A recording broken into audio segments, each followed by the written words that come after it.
bem-vindo, seja muito bem-vinda. Nesta edição vamos falar que o ex-ministro da Saúde, Eduardo Pazuello, apresentou sua defesa ao Exército naquele processo que apura a participação do general em um ato ao lado do presidente Bolsonaro no Rio de Janeiro. Você vai ver também os índices da economia. O desemprego bate recorde aqui no Brasil, de acordo com o IBGE. Os detalhes destas e de outras notícias você confere a partir de agora, aqui no Edição Brasil, ao vivo. Hoje é quinta-feira, dia 27 de maio, nós já estamos no ar.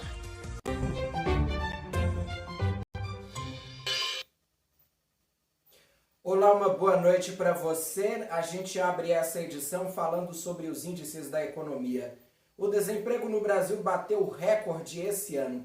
De acordo com dados do IBGE divulgados nesta quinta-feira, o número de desempregados é de 14,8 milhões. A taxa de desemprego está em 14,7%, uma alta de 6,3%. Os dados fazem parte da PNAD, a Pesquisa Nacional por Amostra de Domicílios. Outro índice econômico divulgado nesta quinta-feira foi o Índice de Confiança da Indústria. Ele é divulgado pela Fundação Getúlio Vargas e nesta quinta-feira teve uma alta de 0,7 pontos nesse mês de maio, passando então de 103,5 para 104,2. Esses dados foram divulgados hoje e com esse patamar o índice volta ao nível do mês de março e fica eliminada a queda no índice que aconteceu no mês de abril.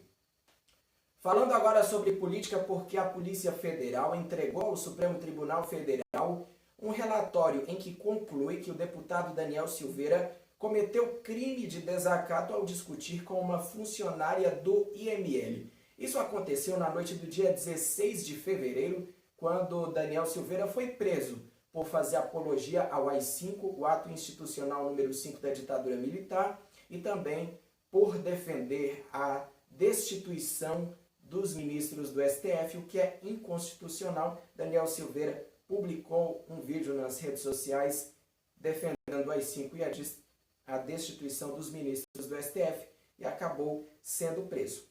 E aí, essa funcionária do IML queria que Daniel Silveira usasse máscara, mas aí ele se recusou.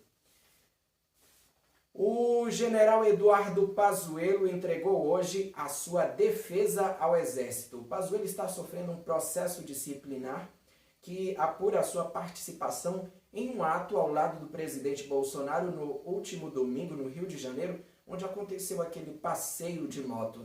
O regulamento disciplinar do Exército e também o Estatuto dos Militares proíbe que os militares da ativa façam manifestações políticas. Pazuello argumenta que o evento não foi político-partidário, que Bolsonaro não está em nenhum partido político e também que o país não está em período eleitoral.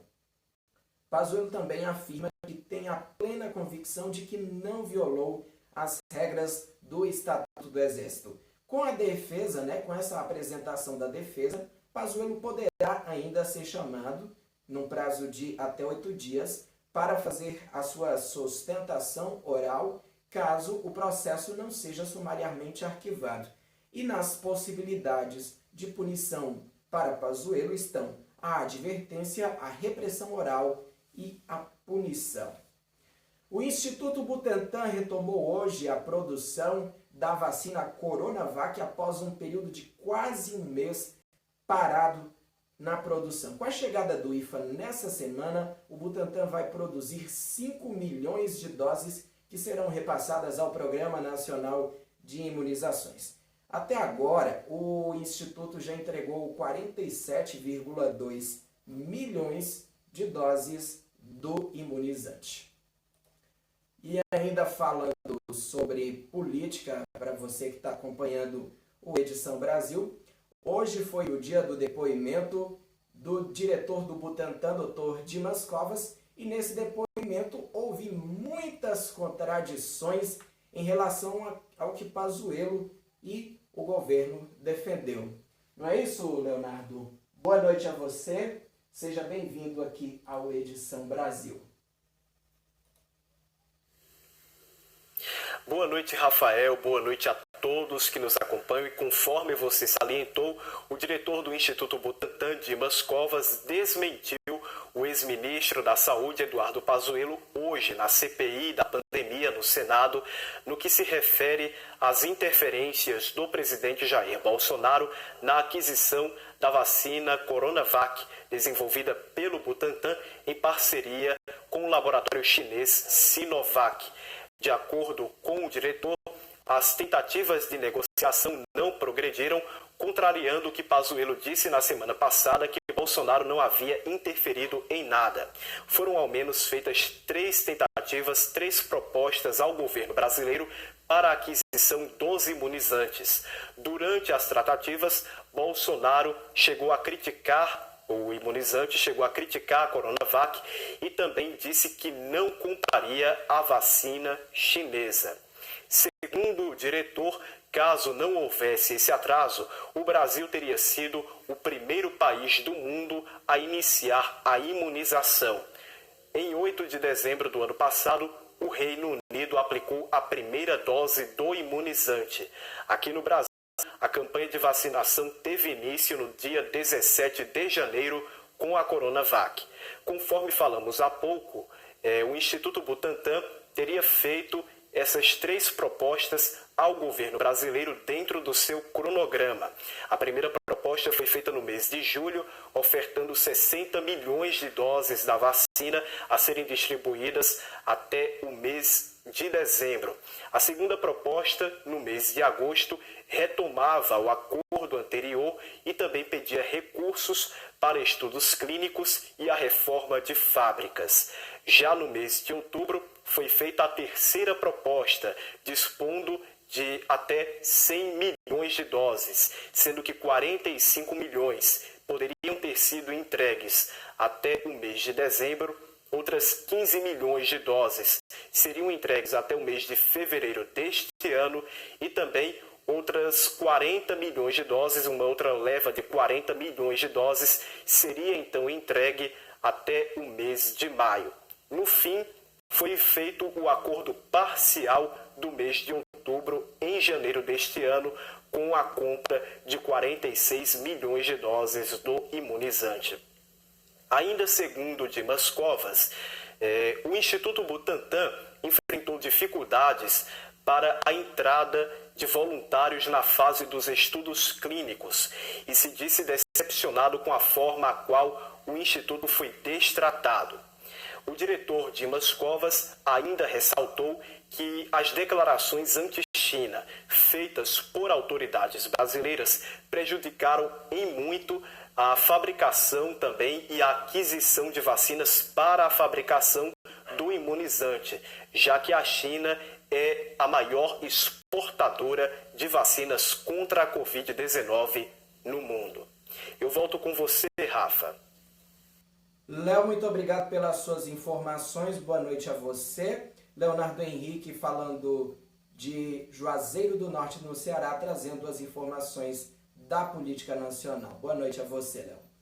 E agora nós trazemos os dados da pandemia aqui no Brasil. Vamos começar pelo vacinômetro. 43.936.007 brasileiros tomaram a primeira dose da vacina contra a Covid-19.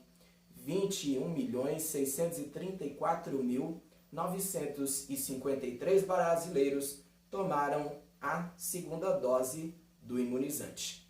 Agora, os dados da Covid-19. Nas últimas 24 horas, foram confirmados 65.672 casos nas últimas 24 horas. O total está em 16.341.112 casos. Só nas últimas 24 horas, 2.130 pessoas morreram aqui no Brasil, vítimas da Covid-19. O total de vidas perdidas está em 456.753. Mais de 456 mil vidas perdidas. Vidas, não números. E para encerrar, uma informação do noticiário internacional, a Comissão de Direitos Humanos da ONU aprovou nesta quinta-feira a abertura de uma investigação sobre a crise entre Israel e o Hamas. Dos países que fazem parte do órgão, 24 aprovaram a proposta, 9 rejeitaram e 13, incluindo o Brasil, se abstiveram.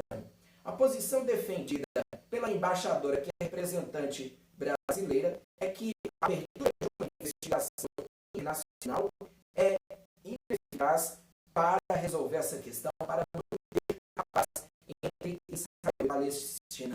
Hoje, mais cedo, a alta comissária dos Direitos Humanos, Michelle Bachelet, afirmou que Israel pode ter cometido crimes de guerra ao bombardear Gaza.